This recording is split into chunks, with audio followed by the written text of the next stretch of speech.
South Korea. पूरी दुनिया की नज़र इस मुल्क पर जा टिकी। ऐसा कैसे हुआ? ये मुल्क ना तो दुनिया का सबसे बड़ा मुल्क है, ना इसकी आबादी सबसे ज़्यादा है और ना ही इसकी ज़ुबान दुनिया की सबसे ज़्यादा बोली जाने वाली ज़ुबान है। फिर भी इसके गाने दुनिया भर के स्टेडियम भर देते हैं, इसके ड्रामे नेटफ्लिक्स पर राज करते हैं, इसकी मूवीज़ हॉलीवुड को ऑस्कर में शिकस्त देती हैं और इसकी सकाफत दुनिया की ताकतवर तरीन सकाफती बरामदात में शुमार होती है। लेकिन ये सब कैसे हुआ? इस कामयाबी के पीछे एक ऐसी कहानी छुपी है जिसके बारे में दुनिया के बहुत कम लोग जानते हैं, क्योंकि आज से तकरीबन 40 साल पहले साउथ कोरिया की हकीकत कुछ और थी। वहाँ फिल्म बनाना आसान नहीं था, हर कहानी सुनाने की इजाज़त भी नहीं थी, हर ख्वाब को पर्दा स्क्रीन तक पहुंचने की आज़ादी नहीं थी। कई कहानियाँ कहानी बनने से पहले ही दफन कर दी जाती थीं। अगर उस वक्त कोई ये कहता कि एक दिन पूरी दुनिया कोरियन ज़ुबान में गाने सुनेगी, कोरियन ड्रामे सब टाइटल्स के साथ देखेगी और एक कोरियन फिल्म ऑस्कर में हॉलीवुड को शिकस्त दे देगी, तो शायद लोग उसकी बात पर हंस देते। लेकिन ये सब हकीकत में हुआ। आखिर कैसे हुआ? क्या ये सिर्फ किस्मत थी या किसी ने बरसों पहले एक ऐसा फैसला किया था जिसने पूरे मुल्क की किस्मत बदल दी? और हैरत की बात यह है कि इस कहानी की शुरुआत ना किसी गुलूकार से हुई, ना ही किसी एक्टर से, बल्कि डायनासोर से हुई। जी हाँ, डायनासोर से।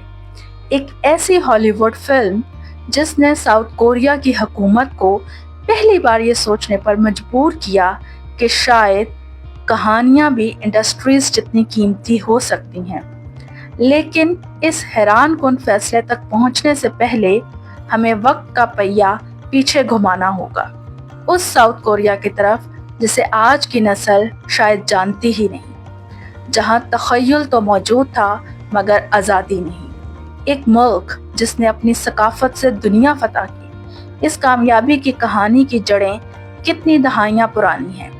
ज़रा सोचिए कि आप एक राइटर हैं, महीनों की मेहनत के बाद आपने अपनी ज़िंदगी की बेहतरीन कहानी लिखी और आपको यकीन है कि लोग इस मूवी को बहुत पसंद करेंगे, लेकिन कैमरा ऑन होने से पहले ही आपकी स्क्रिप्ट गवर्नमेंट के एक दफ्तर पहुंचती है और चंद हफ्तों बाद सिर्फ एक लफ्ज़ के साथ वापस आती है, रिजेक्टेड। क्या कहानी बुरी थी? क्या अदाकार कमज़ोर थे? नहीं। तो फिर क्या मसला था? मसला सिर्फ इतना था कि गवर्नमेंट नहीं चाहती कि लोग ये कहानी देखें। 1960, 1970 और 80 की दहाई के वक्त यही साउथ कोरिया की हकीकत थी। ये वो दौर था जब वैसे तो मुल्क तेज़ी से तरक्की कर रहा था, नई सड़कें बन रही थीं, इंडस्ट्रीज लग रही थीं, सैमसंग और एलजी जैसी टेक्नोलॉजीज दुनिया में अपना नाम बनाना शुरू कर चुकी थीं, लेकिन मुल्क में मीडिया आज़ाद नहीं था। हुकूमत का मानना था कि मूवीज़ सिर्फ तफरीह नहीं होती, वो लोगों के ख्यालात बदल सकती हैं, सवाल पैदा कर सकती हैं, एहतजाज को जन्म दे सकती हैं, और इसीलिए हर स्क्रिप्ट पहले गवर्नमेंट अप्रूव करेगी और फिल्म बनने के बाद भी सीन्स काटे जा सकते थे, रील्स रोकी जा सकती थी और पूरी मूवी पर भी पाबंदी लग सकती थी। लेकिन तारीख हमेशा एक जैसी नहीं रहती। 1987 साउथ कोरिया की तारीख का वो साल जिसने जमहूरियत की राह हमवार की। लाखों लोग सड़कों पर निकल आए, तलबा, मजदूर, सहाफ़ी, आम शहरी, और सब एक ही मुतालबा कर रहे थे कि हमें जमहूरियत चाहिए। यह सिर्फ हुकूमत की तब्दीली नहीं बल्कि सोच की तब्दीली थी, और आहिस्ता आहिस्ता सेंसरशिप कम होने लगी। हदायतकारों को सांस लेने की जगह मिली। राइटर्स ने वो कहानियाँ लिखनी शुरू की जो बरसों से इनके दिल में कैद थीं। लेकिन यहाँ एक सवाल पैदा हुआ, आज़ादी मिल गई, लेकिन क्या सिर्फ आज़ादी काफ़ी थी? क्या आज़ादी एक इंडस्ट्री को उसके पैरों पर खड़ा कर सकती थी? हरगिज़ नहीं। साउथ कोरिया ने एक दरवाज़ा तो खोल दिया, लेकिन पूरी मंजिल अभी बाकी थी। और फिर 1994 आया, एक ऐसा साल जो अगर ना आता तो शायद ना BTS होता, ना पैरासाइट, ना स्क्विड गेम, ना के ड्रामा और ना के पॉप। हुकूमत का एक आला तरीन इजलास था जिसमें हुकूमती मशीर, साइंटिस्ट, इकोनॉमिस्ट्स और टेक्नोलॉजिस्ट्स बैठे थे और एक रिपोर्ट पेश की जाती है एक हॉलीवुड फिल्म के ऊपर जिसका नाम था जुरासिक पार्क।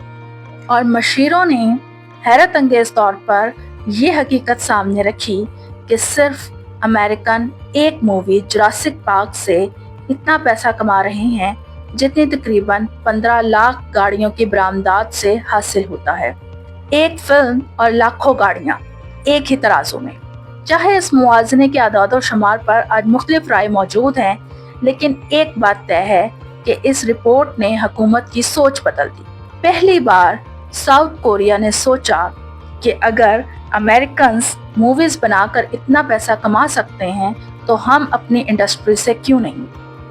और यही वो लम्हा था जब साउथ कोरिया ने सिर्फ कारें बरामद करने का नहीं सोचा बल्कि अपनी कहानियां दुनिया तक पहुंचाने का ख्वाब देखा और फैसला किया अपनी इंडस्ट्री को खड़ा करने का। 1994 में ही हुकूमत ने कल्चर इंडस्ट्री ब्यूरो कायम किया।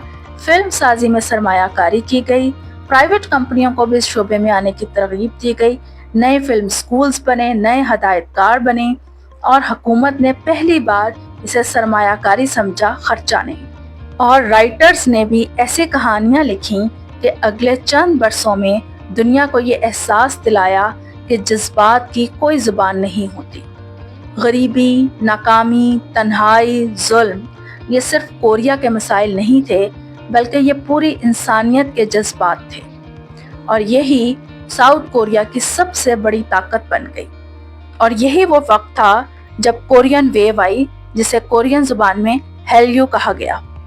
लेकिन अभी भी एक सवाल बाकी था, दुनिया जो कोरियन जुबान समझती ही नहीं वो आखिर कोरियन कहानियां देखने पर कैसे तैयार हुई। इस सवाल का जवाब नेक्स्ट पार्ट